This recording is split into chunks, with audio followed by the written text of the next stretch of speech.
Without a doubt, grief is one of the hardest emotions that humans experience. It's also something that inevitably all humans will experience at some point. When we're in recovery, that means we have to learn how to navigate grief without using alcohol. We've invited 3 very special people to share what grief has been like for them and how they've learned to move through it in sobriety. Stay tuned for a very important, very insightful conversation.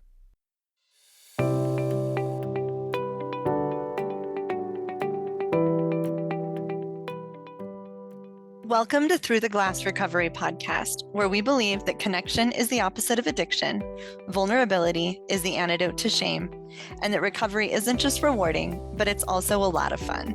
We're your hosts, Julie and Steve. Listen as we get together with friends to shed light on the hard things, talk about the other side of addiction, and how we create a life so full there's no space left for alcohol. If you've tried what feels like everything and sobriety still isn't sticking, maybe it's time to give sobriety coaching a chance. We work one-on-one with clients to find their unique path to recovery, so it's sustainable and fulfilling. If you find yourself wishing over and over again just to be free from the pull of alcohol, drop us a line and let's talk about how we can work together to get there. Visit our website at throughtheglassrecovery.com to learn more.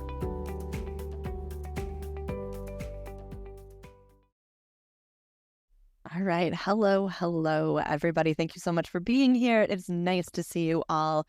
We've got some familiar faces with us today, and that is always just nice to check back in with everybody and see how you guys are doing. So this is episode 88 of Through the Glass Recovery podcast. Crazy to think how long we've been doing this. Yeah, so we're going to go ahead and start with our introductions as we always do. I'm going to start with Polly because it's been the longest, I think, for you since you've been here. I want to say you were on episode one. So thank you so much for doing that and for coming back. Do you want to tell us about yourself a little bit? Yeah, hi, my name is Polly. I am 46 months sober, enjoying sobriety. I actually live in the UK. I did live in the United States almost 20 years. And after my husband passed away, a year later, I decided to move back to my roots. And I'm loving it. So yeah, I'm based in the UK. Awesome. Very cool. Yeah. Thank you so much for being here and for doing what you do. Steve and I, we were just talking. The very first podcast that I ever recorded and that Steve ever recorded, Polly was the host and invited us to be on with her. So it's really neat to see role that reversal. Yeah, role reversal. And, you know, I don't know that we'd even be here without doing what we did with you. So thank you for that. So true. You are so worth it. You are so worth it. That's you. Thank you so much. Thank you, Polly. Good to have you back. Yeah, absolutely. Next, we are going to go with Corina. Oh, hi. Thanks. I am Corina. I am 23 months sober, 710 days. And I am in Vancouver, British Columbia now. And thanks for putting this podcast together. Yeah, thanks for being here. Corina is somewhat of a regular these days. She's been on lots of episodes. So we appreciate you being here again and making time for it. No worries. And last but not least, we've got Dave, who is back, I think, for like the 3rd or 4th time. Good to see you. Hi. Yeah, I'm Dave. I think this is my 3rd time. And I'm in St. Louis, Missouri. It's a pleasure to be here, an honor to be here. Thank you for having me on. Yeah, thanks for being here. Good to see you. Right on. So, yeah, we have a bit of a somber topic today, but it's a really, really important one. Grief is an experience that simply can't be described if you've never felt it. I can say for me, grief is one of the emotions that I most dread having to deal with sober. And I know I'm not alone in that. For many people who are now sober, the only way they've ever dealt with grief is by drinking it away.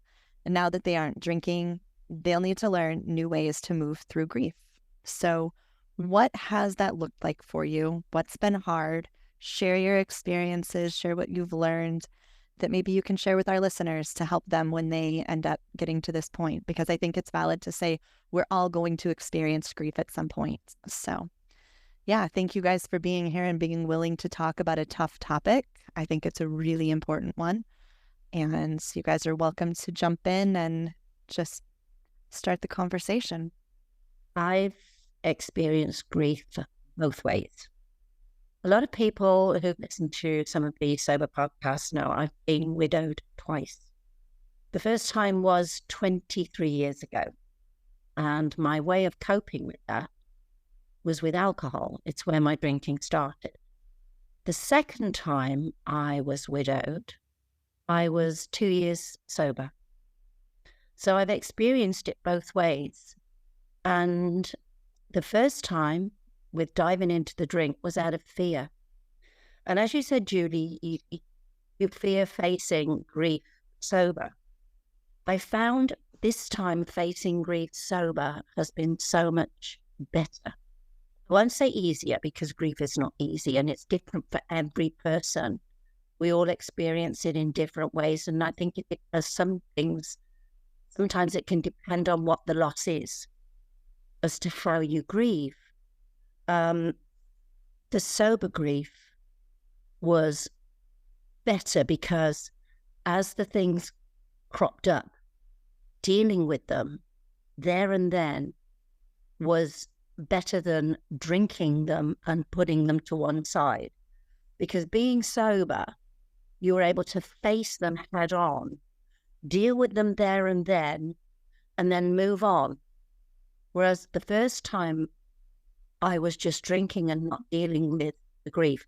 I did a podcast before the end of my first year of sobriety. And during that podcast, I suddenly realized, and we were talking maybe 20 years after my first husband passed away, that I suddenly started acknowledging that I hadn't really grieved. All I'd done was suppress it with the alcohol. Put it away. And just put it away, And then I did this podcast, and all of a sudden, during the podcast, the revelation was that what stopped me grieving was fear of, and both husbands died differently. My first husband died extremely suddenly. He was 50, and a week after his 50th birthday, he dropped dead with a heart attack. Totally unexpected. And I think we all know that a lot of drinking comes from trauma. And the trauma of that and the fear of how I was going to manage, cope.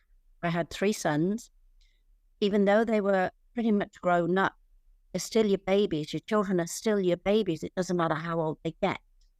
You still worry about it. And I'd been married when I was 17. So all I'd known was a married life. How do I do this? And how I did it was by not dealing with it. And it wasn't till I got sober that I dealt with it. Dan's passing was a long illness.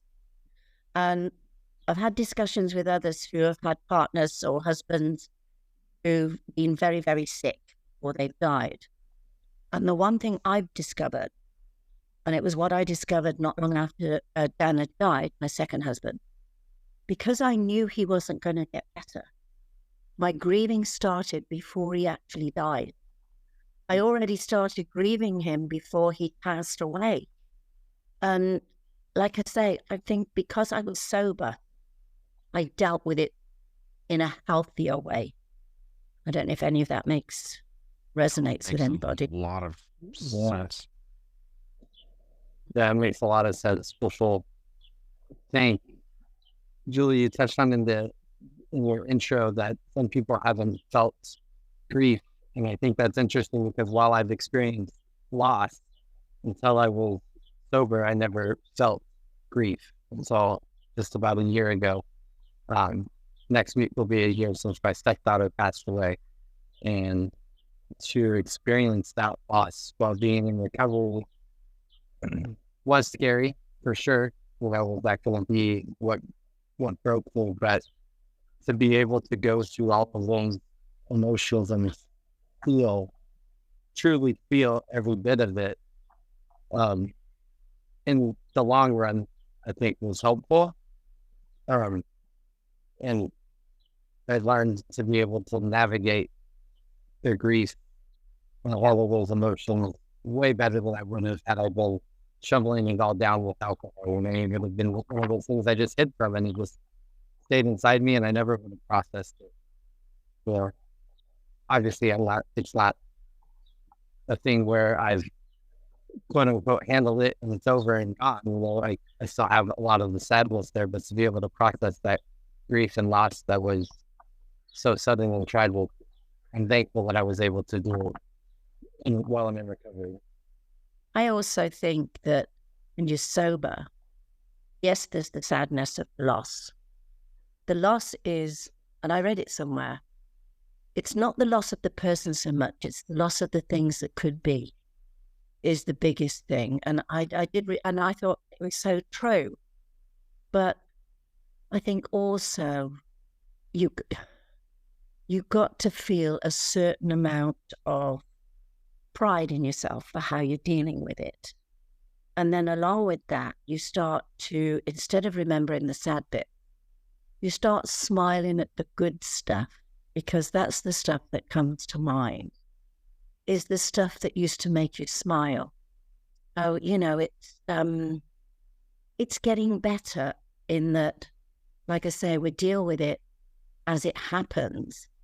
And then some of the good times start showing through, and you think, wow, my memory is getting better of the things I need to remember. And that's how I feel a lot of the time. I'm going to jump in on this one really quick because that's resonating with me a lot. So the major grief that I've experienced, and I feel like it's not as valid, and maybe we need to talk about that too. So I lost my dog, and it sounds so silly and so minute compared to your loss, but for me, that was the most tragic and traumatic thing I had ever experienced in my life. So for God, I'm going to cry already. After she died, I couldn't look at my Google photos anymore. Because pictures would come up of that dog and I would just be so sad. And so I started avoiding, Facebook gives you your memories, and I would get angry every time it did that. I would get so mad, and I couldn't go back and look for an old picture of my kids because I was afraid that I would see a picture of her. And I had a digital picture frame that had pictures of my whole life. And of course she was in there a lot, that was my heart dog. And so I got rid of the frames. I got rid of the digital picture frames. I could not stand to look at pictures of her because it made me so sad, and it just made me feel so broken and devastated. And just in maybe the last 6 months, I can look at those pictures and remember the good times now. And there's this shift that happens. And I don't know if it's because I've processed the grief and I've made some kind of progress there, or just because enough time has passed, or what it is. But I can now look at pictures. I posted a picture of her on my Instagram for the first time maybe a month ago, because I can finally look at those pictures and I can smile. I can look at the picture of her dressed up in a Harry Potter costume and laugh instead of just be angry and sad and cry. So there is a shift that happens, and I can't even tell you why, but it's better now, and there are good memories, and I can honor those good memories now, and before I couldn't do it. So yeah, go ahead. I was on a ladies' Zoom the one time, and one of the ladies said her mum had passed away and she couldn't grieve, she couldn't cry. And then one of the other ladies said something that just so resonated with me. And I'm going to say something now before I tell you about it. Don't ever think that your grief is any less than anybody else's, because it's not. To you, it's extremely personal. You said the dog of your heart. And that is what that dog was, the dog of your heart. And the one lady said that your mind and your heart have to come together before you can truly let go of grief or cry. It doesn't matter how long it takes. Until your mind and your heart come together, you can't grieve. So maybe that's what the shift is. Mm-hmm. That's a really good way to put that. It's really interesting. And I have experienced that sort of grief with that type of loss. But the other grief that came to my mind when this topic came up is the grief that you touched on it, Polly, when you said, you grieve the what could have been. And for me, I had 2 marriages that ended in divorce. So there wasn't the death, but I was with my first husband for 28 years. I thought we created a beautiful life together. I mean, it was a dysfunctional relationship. There was, my drinking did start in that relationship. And I think that the divorce was the impetus to increasing the amount of alcohol I was consuming, because I was avoiding the grieving and focused more on the anger. And then with the dissolution of the second marriage, that's when I got sober. So it was interesting to go through that grieving process of what could have been, and the, what's wrong with me, and grieving the dissolution of that marriage and doing it sober, but I was newly sober. So that whole process has been a way forward to not only give up drinking, but to process all my feelings of grief and, how I view that time of my life. And one of the things that I heard that was memorable for me is when you hang on to that bitterness, or in my case, and when you're hanging on to sometimes when you're grieving for the loss of that version of you. It's hard to let go of that version of you. And when I heard that, that's what helped me to shift.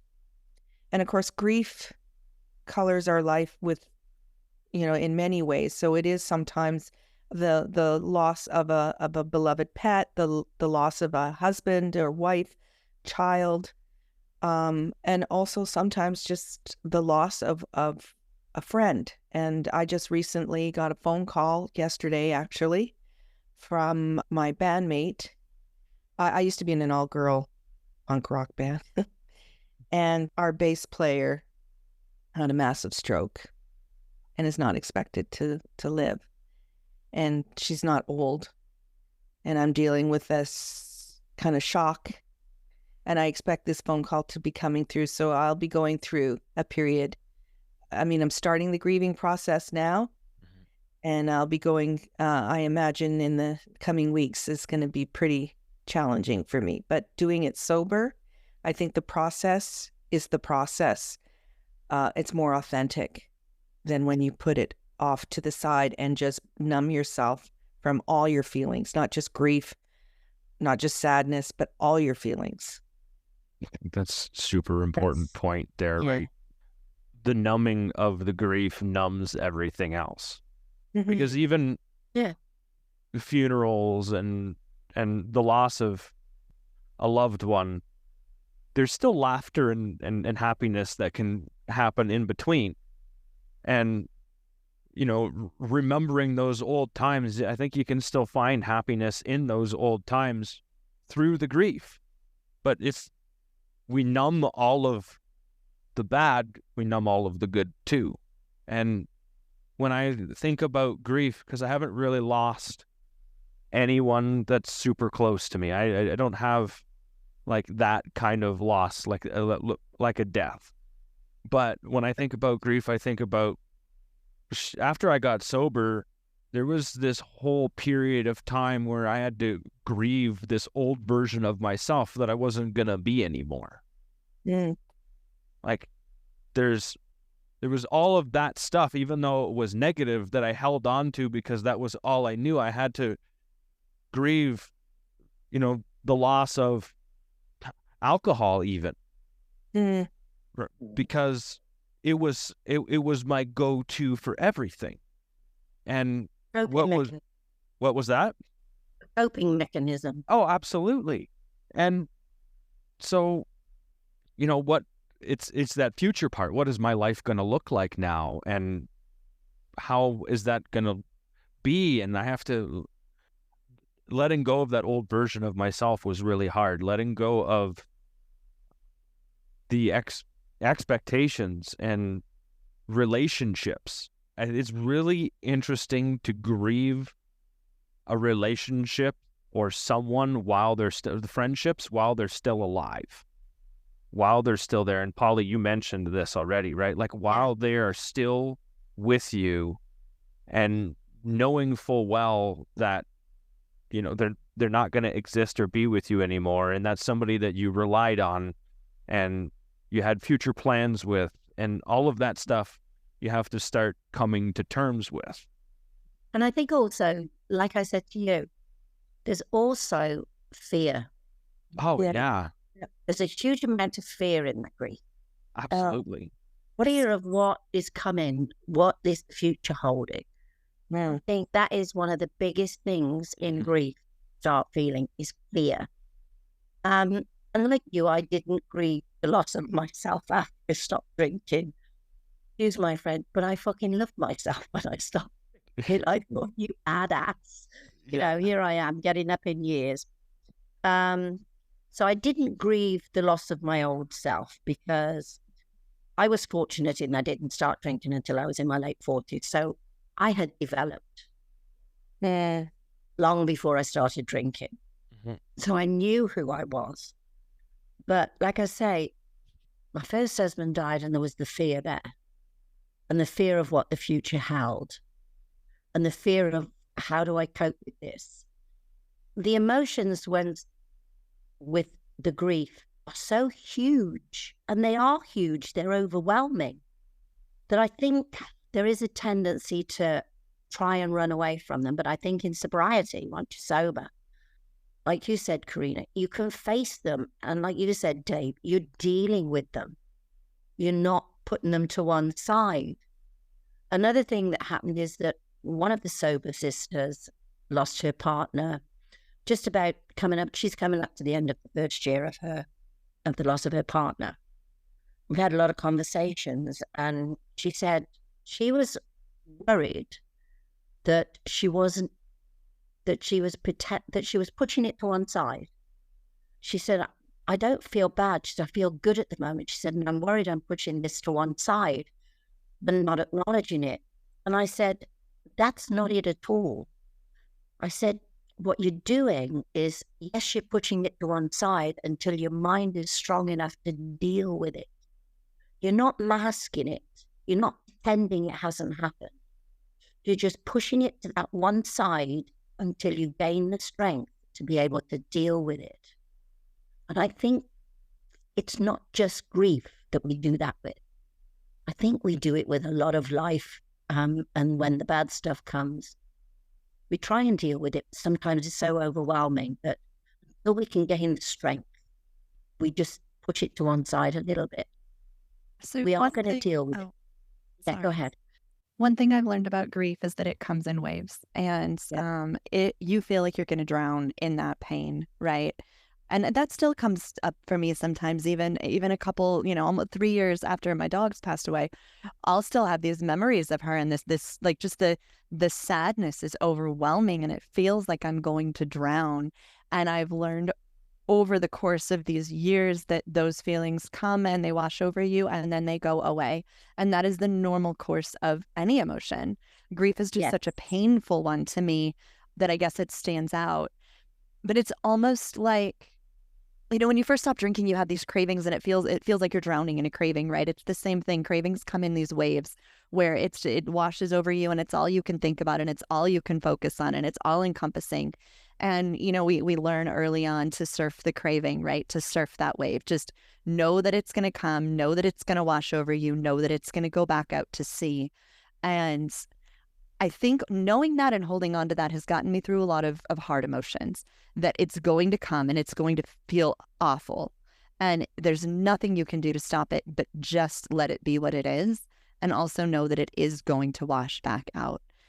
And that experience, just having gone through it enough times, has been really helpful in dealing with grief and in dealing with all emotions. Because for me, if I ever felt anything uncomfortable, grief or sadness or anger or whatever, you would get to that point where it's peaking, that wave is peaking, and you're absolutely completely underneath it. And then I would drink. And so I was convinced I had to drink to make any emotion go away. I didn't realize that was going to happen anyway, which sounds so silly, but I'd never given it a chance. So I didn't know. I thought I had to drink to make an emotion go away. And it turns out even with the most awful grief, it will eventually wash back out, at least for a while. You will get respite before the next wave comes. I don't think it's silly. I don't think it's silly what you said. I think it's human nature, because we're all human. Mm-hmm. We've all got a certain point that we reach that we think, I can't deal with this right now. Yeah, we used to drink. Now, if we say, I can't deal with this right now, it means we're not going to deal with this right now, but we are going to deal with it at some point. Yeah. That's so true. Mm-hmm. It does come in waves. Yeah. But I think we realize that the emotions, one thing in sobriety we've learned is these emotions, you need to work your way through them, because they will come to an end. They're cyclical. And every time you work through the emotion, you gain some strength. And the emotion will pop up again, but you're stronger and able to deal with it differently. And I think that happens constantly as you grow. It's like the cycle of trying to process it, right? It pops back up.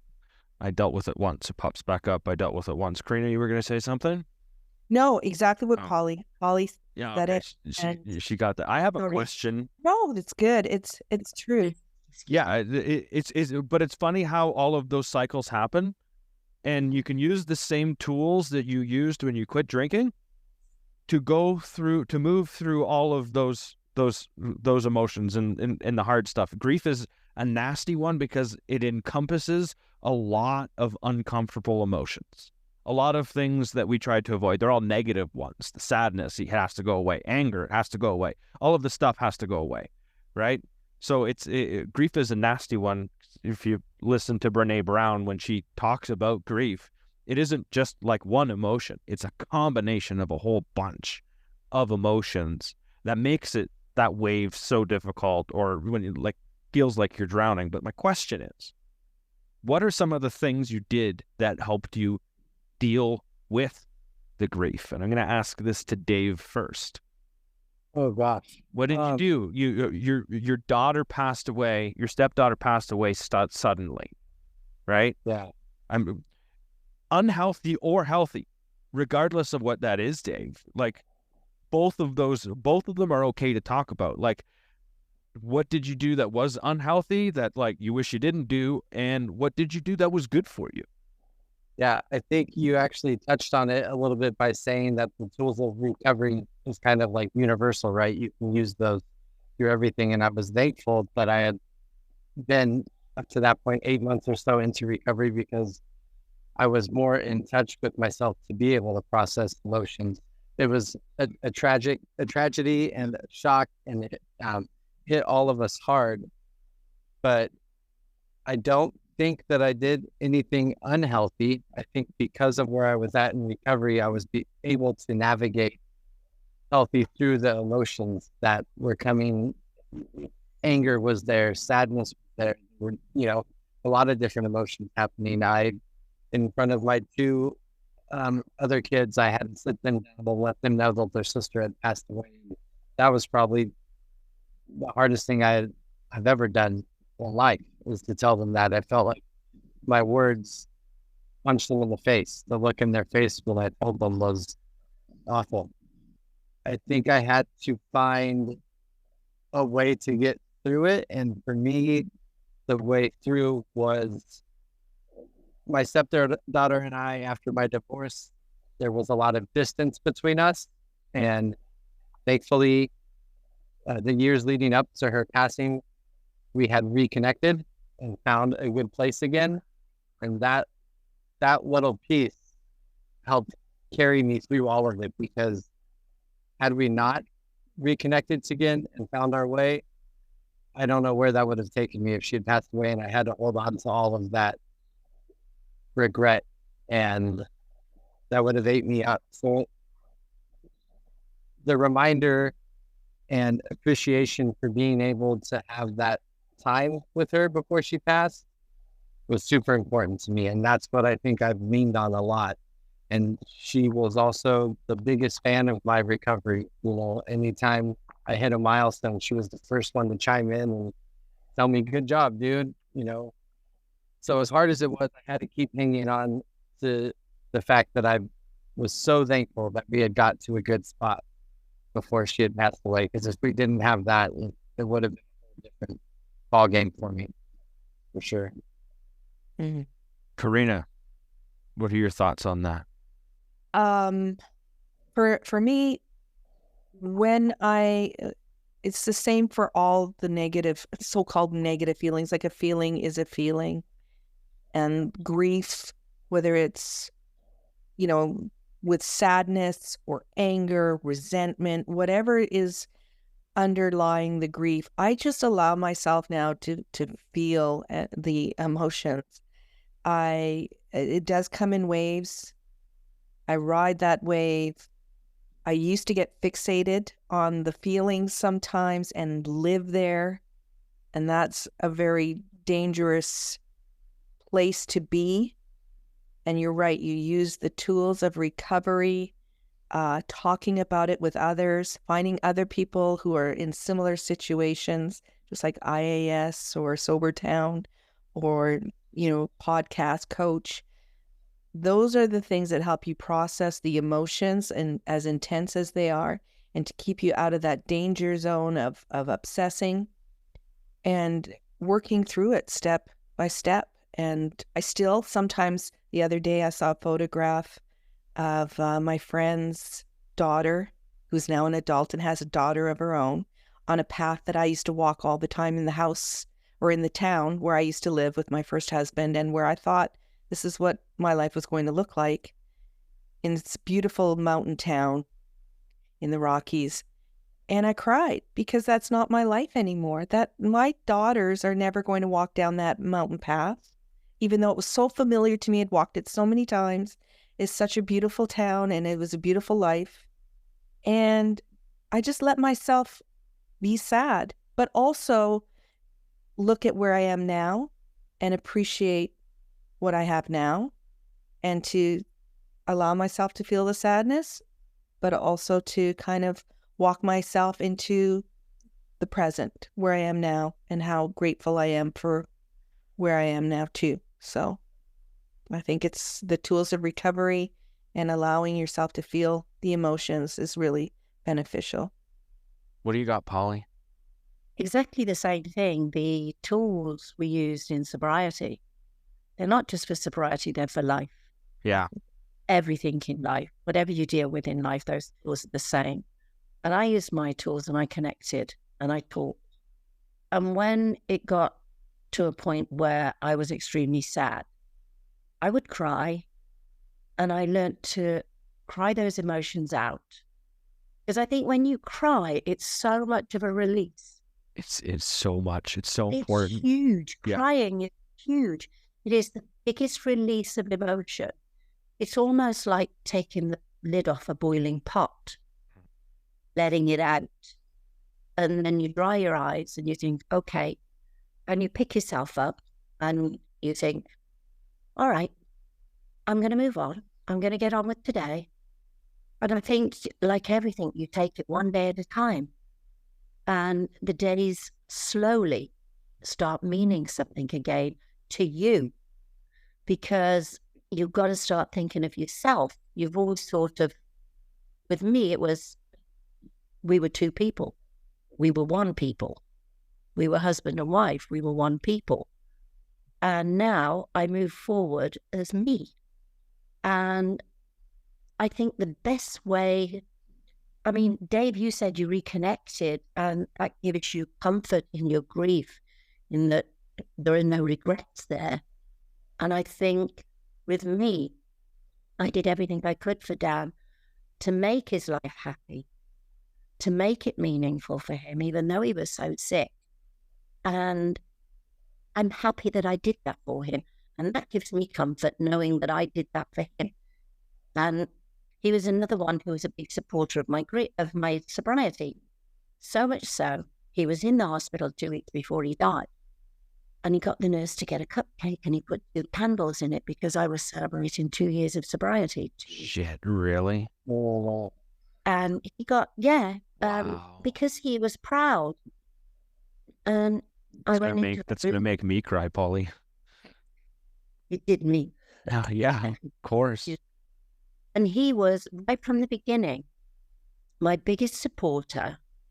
But right from the beginning, his words to me were, you can only do this if you want it. And I wanted it.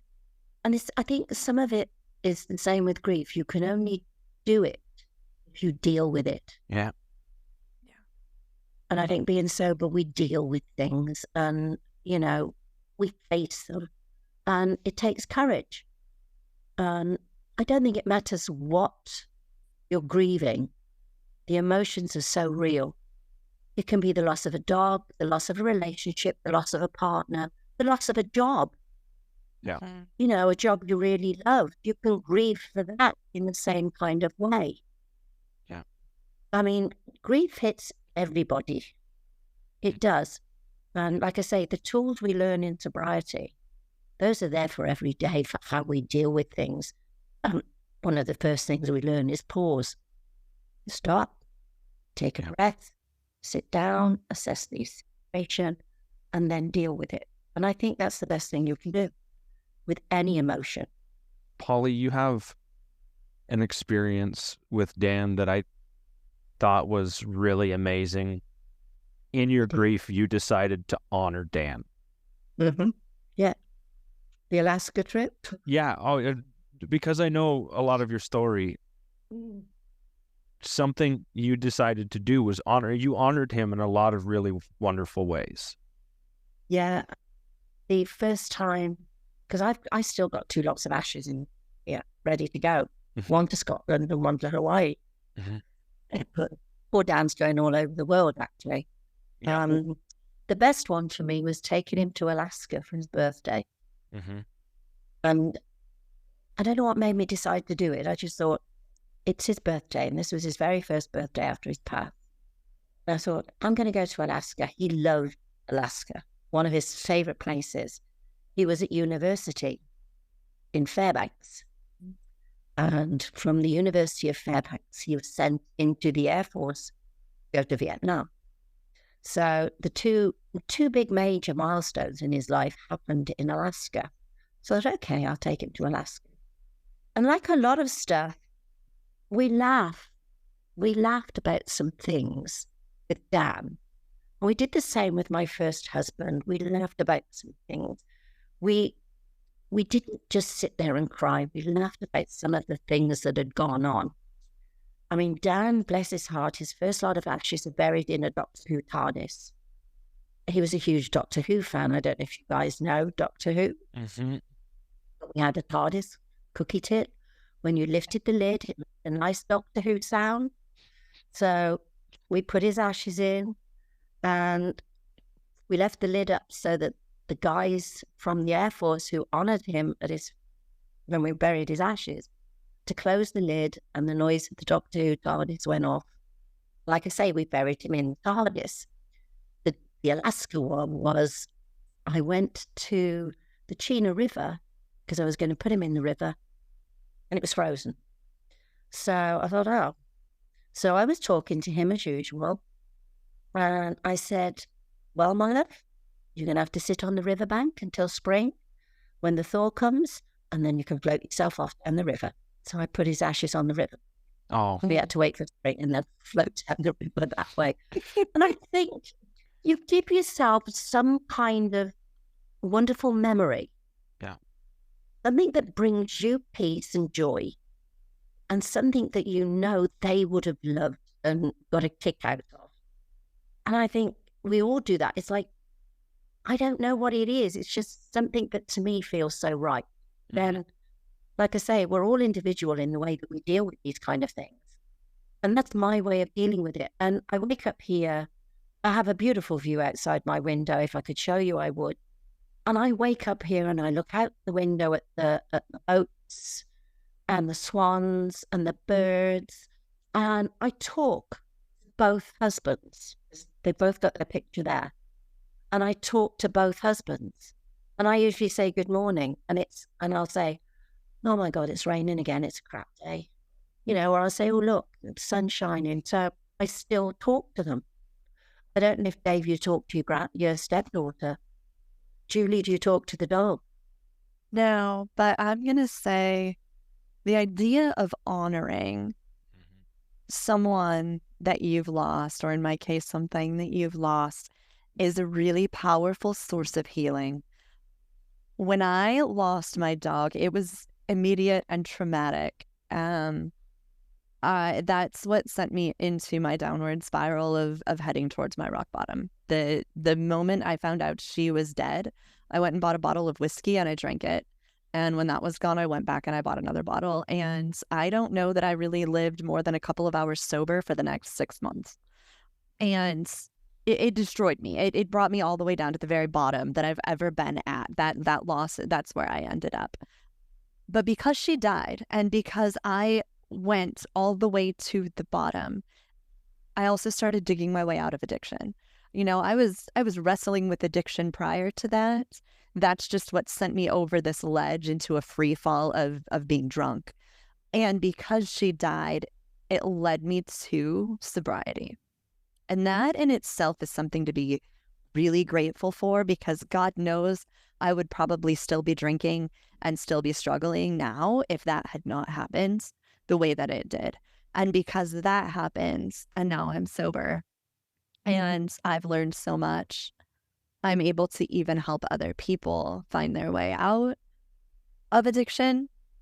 And I wouldn't be doing any of this if that had not happened, if I had not lost her, if she had not come into my life the way she did and then left it the way she did.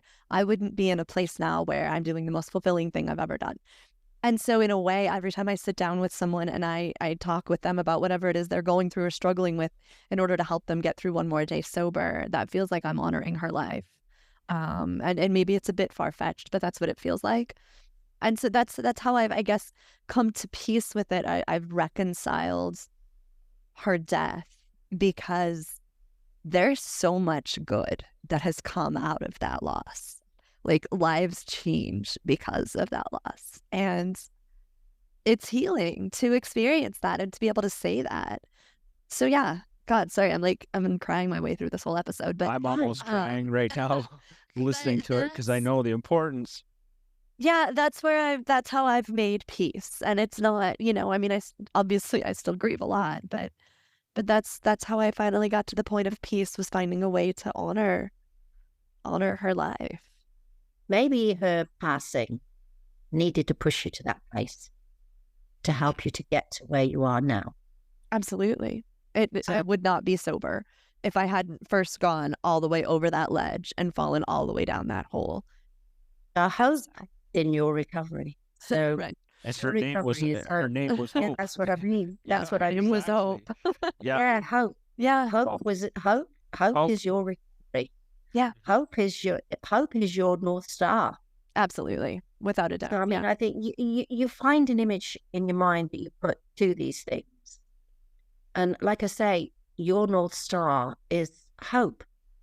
Maybe you should buy a star and name it so that when you go outside and look up, you can see her. Right. Because you can't buy a star. So, yeah. Right. That's another way to honor, right? Yeah. No, I think that's good. But, yeah.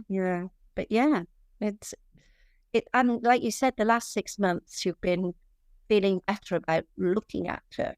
Mm-hmm. And that is a way of smiling and remembering that she was a good part of your life. Yeah. Past. She was a good part of your life. This was a good piece of my life. I think that's the nastiest part about grief, right? Is that we forget the good parts and we just hold on to the sadness and the anger and everything else, like the negative emotions, and instead of it being like a celebration. I mean, Corina, I'm sure in those 20 odd years of marriage, there were some really good fun times. We talked about that the other day because, for my children, even though they were adults when their father and I broke up, they had to grieve as well. And my daughter was talking about that. And I, for her, I did say, it's not static. It wasn't that it was all bad. Mhm. And, it, it it is a process. That's all I can say is in the moment that it happens, the intensity, you're not going to get to the good, the honoring them or remembering the good times, or, you're not there. You have to go through the shit, right? You got to go through it. You can't avoid it. You can't look away from it. It's there. You go through it. You go through it with support, hopefully. And when you come out through the other side, you start to build. And then once you've processed it in a healthy way, using your tools, hopefully, then you are able to think about honoring. And I did something completely different that has helped me move past. And you just end up I'm in a good place.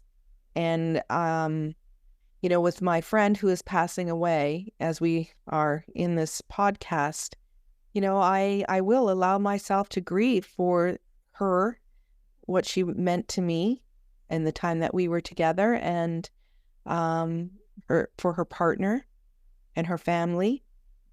And, it's, it won't be the same intensity, I imagine. It's still coming. It's what lies ahead, but I can brave it in a different way than I used to be able to. I think once you do it once, you realize that you're going to be okay, right? I know a lot of us fear grief.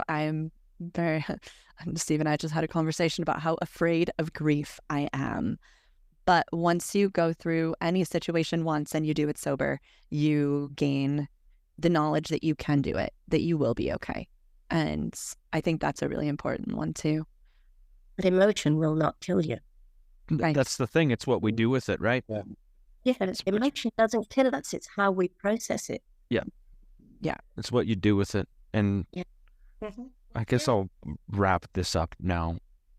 First, I want to thank you guys for showing up and talking about this topic, because it's hard.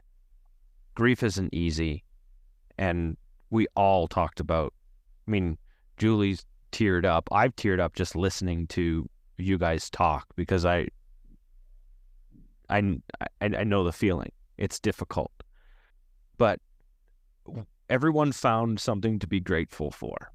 Everyone looked at the situation and the sadness and fought their way through it, because it's a fight, and used those same tools. And a lot of the things that were mentioned, we talked about it.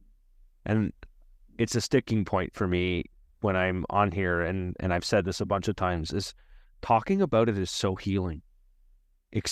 Finding people that have experienced something like you, so you can hash that out, or just find a safe place to express how you're feeling, and moving through those emotions, hard or not, surviving the wave, and learning that we don't have to hang on to it and letting it pass. One of the things I've learned with any emotion, including grief, is the longer I hang on to it, because I don't know what it looks like on the other side, the more suffering I cause myself. And it's important to let that pass. So I want to say thank you, Dave. Thank you, Corina. And thank you, Polly, for showing up and telling us your stories and giving us your time, so everyone else is going to hopefully find the benefit in what you guys have had to say. So thank you so much. You're very welcome. And what I will say is, we all get sad, we all get angry, but we don't have to live there. Yeah, absolutely. Absolutely. Yeah. So, Thank you guys. We really thank you, appreciate guys. It's early in the day for you. It's close to bedtime for me. Thanks for making time. We appreciate it a lot. Yeah, all absolutely. of you. We really I appreciate loved it. it. To me, it was so beautiful to connect again. Yeah, Absolutely. absolutely. Yeah, it's good to see you guys.